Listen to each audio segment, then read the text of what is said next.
He didn't walk into that courtroom to prove anything. No protest, no show, no speech ready. He came because he got a jury summons, same as anyone else. And he showed up dressed in the only formal wear that still felt like it meant something. An old military uniform. Faded, a little loose in the shoulders now, but still his. Not a single person stopped him at the door.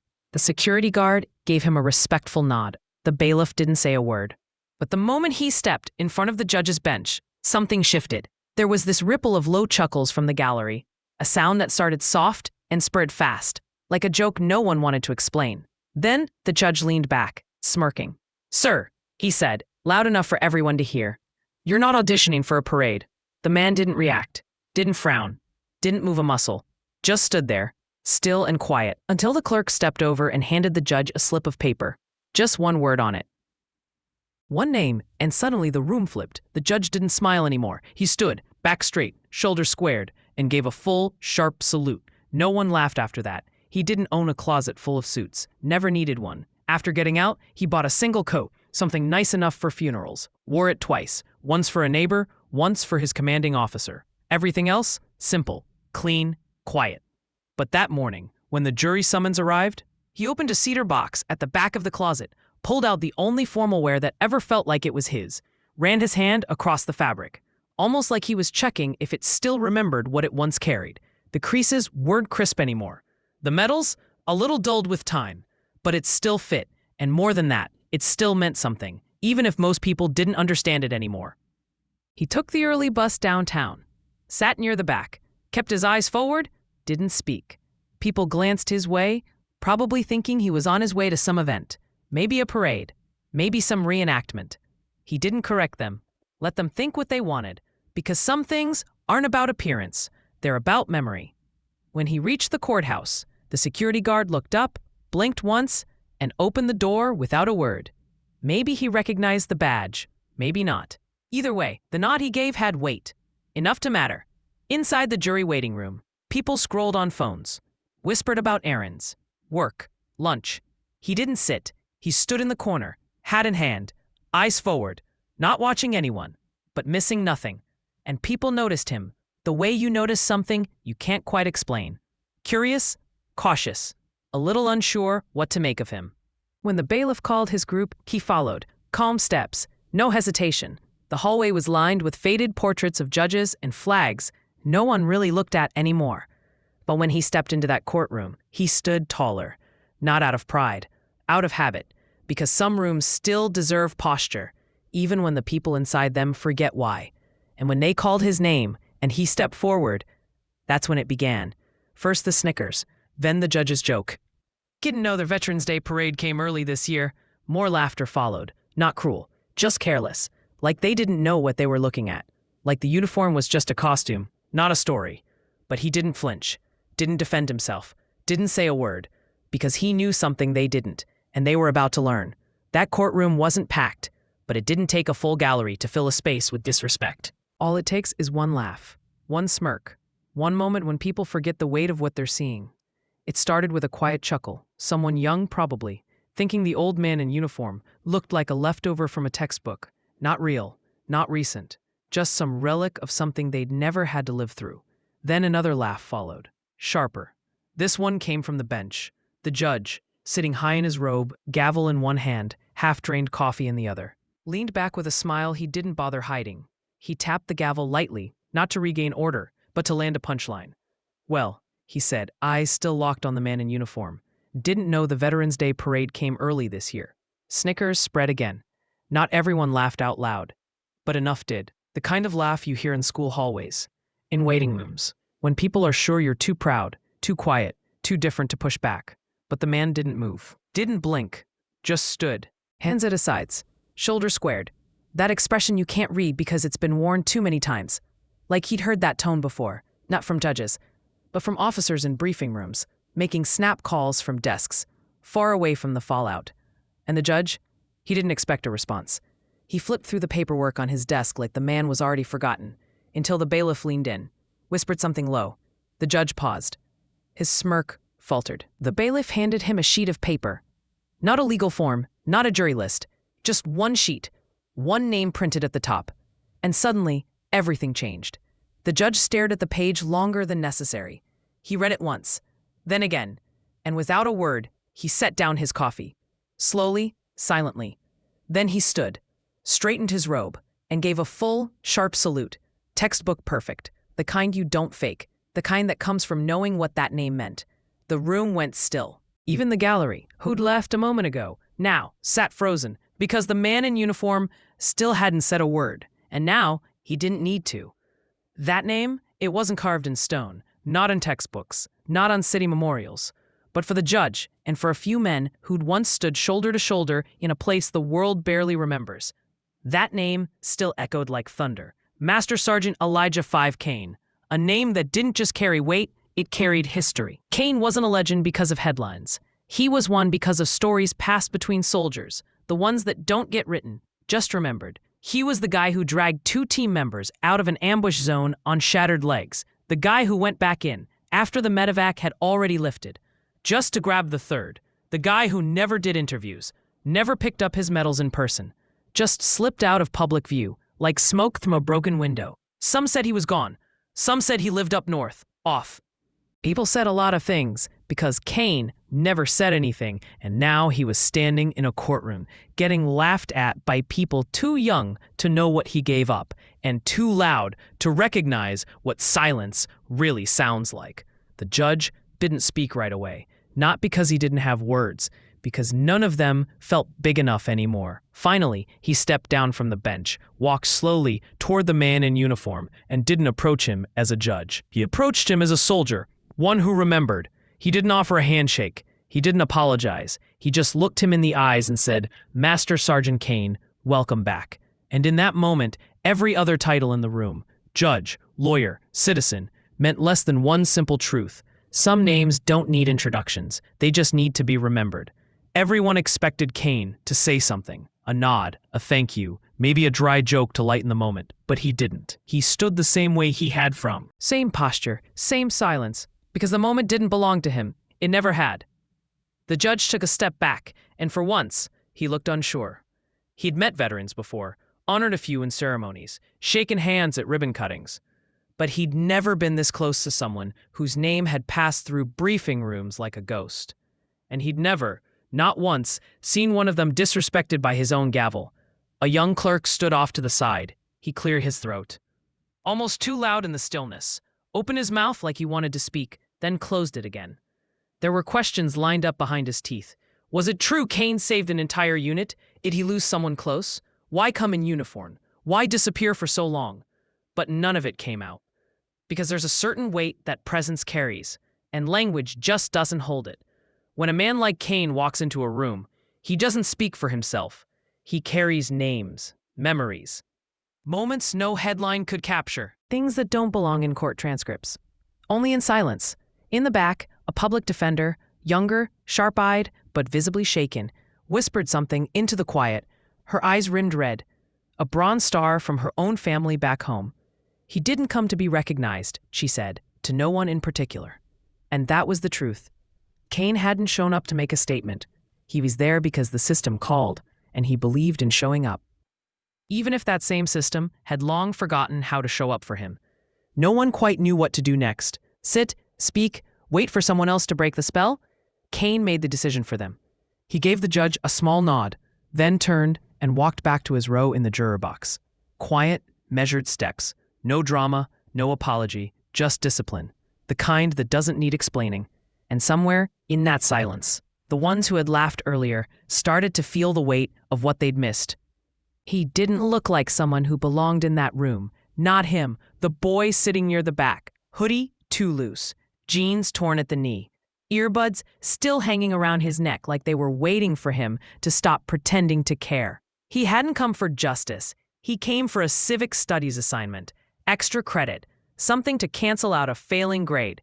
But when Kane walked in, when he stood the way he did, not proud, not defiant, just anchored, the boy sat up a little straighter. He didn't know why, and when the judge made that joke and the laughter spread like wildfire, he laughed too.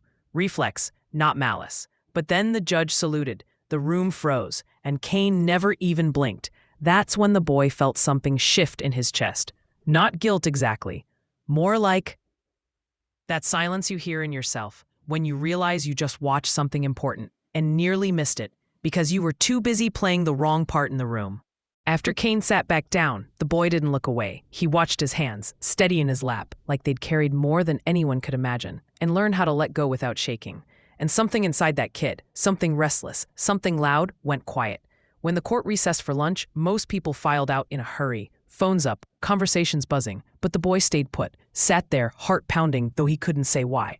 Then slowly, he stood, crossed the room, stopped just short of where Kane was sitting, didn't speak, just nodded. Kane looked at him, then nodded back. No speech, no teaching moment, just a quiet exchange.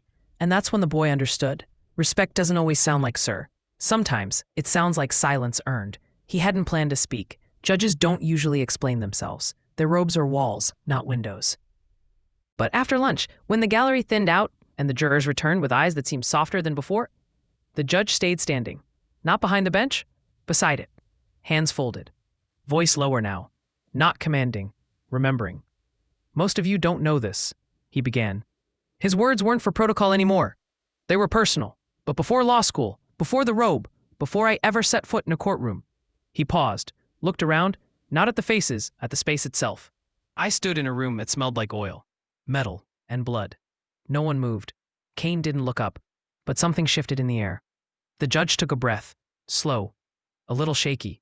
During my first deployment, I was assigned to a forward unit near Kandahar, he said. Intel was wrong. The drop zone was off. We lost contact with our lead team in the first hour. 2 of our boys were already down.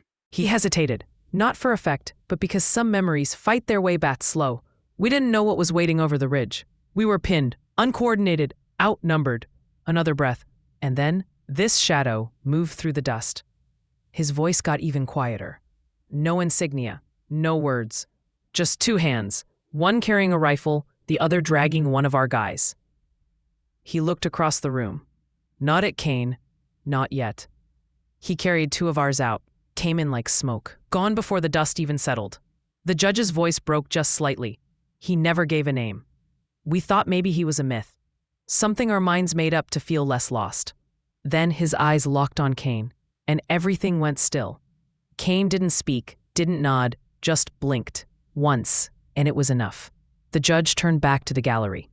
So for anyone wondering why I stood, it wasn't for a title or a uniform. He let the silence answer, then said the line that settled over every heart in the raw. I'm standing today because he walked in that day. No one laughed after that, not even once. Back home, Kane's apartment was quiet as ever. 1 chair, 1 table, 1 small photo above the mantel, black and white, worn around the edges. Faces that hadn't existed in 20 years. Half smiling, half shadows. Kane walked in, removed the jacket, folded it slow, the way you fold something that used to matter to people who aren't around to remember why. He opened the drawer beneath the mantel, pulled out an envelope, still sealed, still creased. He'd written it the night after they pulled back, when the smoke cleared and the silence felt too heavy to carry in his chest. It was addressed to a man whose name wasn't on rosters anymore. A man who never got his last promotion, who never made it home, who never met the baby girl named after his sister. Kane never mailed it, not because he didn't mean it, but because some words don't belong to the living. They stay folded like flags, waiting for the right silence to hold them. He opened it, slowly. The paper had softened over the years, but the words still sharp. Caleb, you didn't run. Some might say that doesn't matter now, but it does. You didn't run. You covered me. You gave the signal. You made the choice. I should have pulled you out first, but I didn't see the wire. You did, and I know what you'd say if you were here. You'd laugh. You were always the stubborn one, Sarge. Maybe I was. I've carried your name every day since. I never said it out loud, never carved it in stone, but it's there, in the way I walk slower past playgrounds, in the seat I leave empty at the bar, and today, someone finally said my name again, not for what I did, but because they remembered what you gave. It's still not enough, but it's something. He folded the letter gently, slid it back into the envelope, and this time, instead of putting it away, he placed it on the table, where the morning light could finally find it. Because some stories, they don't need to be sent. They just need to be read, even if it's only once, by the man who wrote them. He didn't knock right away, didn't call ahead, didn't even know for sure if Kane still lived in that quiet second-floor apartment that overlooked nothing but brick and wind. But he came anyway. It had been a week since the courtroom, since the salute, since the nod, since that silence that hit harder than any lecture ever could. And the weight of that moment, it hadn't left his chest since. It wasn't guilt anymore. It had turned into something else, something that felt like respect, trying to grow into action. He stood at the door, 1 minute, 2, raised his hand, lowered it, then finally knocked, once, quiet. Kane opened the door a few seconds later, not surprised, not startled, just present, like he'd been expecting someone, eventually, even if he didn't know who. The boy didn't try to explain why he was there, didn't launch into some apology or speech. He just reached into his backpack and pulled out a small, worn box. Not something store-bought. This was handmade, rough wood, the kind of thing built by hands that were still learning. But it was careful. It was real. It was meant. He offered it with both hands. "I built this," he said, almost nervous, "for your medal." Kane looked at the box, then looked at him, then slowly took it, like it weighed more than it looked. He didn't speak, didn't need to. The boy shifted his feet, unsure. "I didn't know who you were that day," he admitted, "but I think I needed to." Kane gave a small nod. Barely there, but it was there, and it was real. The boy turned as to leave, paused, then looked back. "You think maybe, one day, you could tell me about the others? About Caleb?" Kane's eyes shifted. That name hadn't come out of anyone's mouth in years, but it didn't sting the way it used to. Maybe that was the start of something. He stepped back from the door, opened it wider, not a full invitation, just enough. The boy smiled, not big, not loud, just honest, and stepped inside. Because sometimes the most important conversations don't start with answers. They start with someone who cares enough to ask. The room hadn't changed. Same chair, same mantle, same quiet photo above the drawer that once held medals, names, letters, all the things that only ever lived in silence. But something about the space felt different now. Not louder, just fuller. Kane sat in his chair, box in his lap. Not the old one, the new one. The one that didn't come from any ceremony. The one that came from a kid with shaking hands and steady eyes. Across from him, the boy didn't ask anything. Didn't pull out a notebook, didn't pull out his phone, just listened, with presence, with patience. And Kane didn't start with war stories. He didn't talk about bullets or blood or battlefield maps.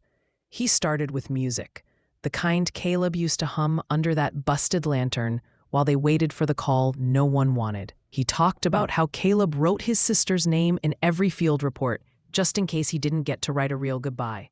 He talked about bad coffee, worse boots, and the way a man learns to say entire conversations with just a look when the radios go quiet.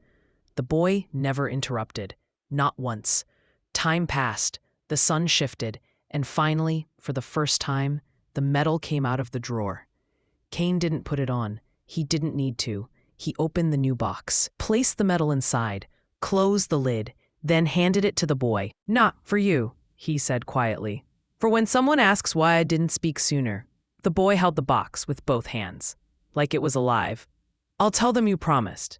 Kane nodded once, and that was enough. Because sometimes silence isn't about forgetting, it's about waiting. Waiting for the right voice to carry the name forward. Not in a parade, not in a speech, but in the quiet rooms where stories finally get heard.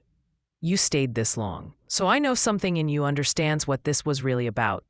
This wasn't just a courtroom moment. It was about memory, silence, names carried instead of spoken. And if you've got someone like that, someone who never asked to be recognized but should have been, don't scroll away. Let this be the place where their name gets spoken again. No hashtags, no spotlight, just honor. Stick around, because this isn't just one story. It's the beginning of finally saying what should have been said a long time ago.